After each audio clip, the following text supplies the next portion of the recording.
How to disable YouTube auto translation. If you want to disable YouTube auto translation, first of all, launch open YouTube on your device. If YouTube is auto translating content, then you want to open a new tab in your browser. Now head over to Chrome Web Store. For that, click on the three dots. From here, select extensions, then find the option of visit Chrome Web Store, select that. Now in the search bar, type YouTube anti-translate. Select that extension, then click Add to Chrome. Now click Add extension when prompted.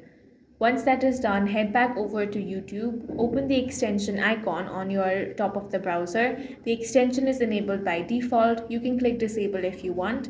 You can also adjust options like untranslate, auto track, and untranslate descriptions. Now auto translation should now be disabled. That's all for this video. If you found it useful, make sure to hit the like button and subscribe for more videos like this.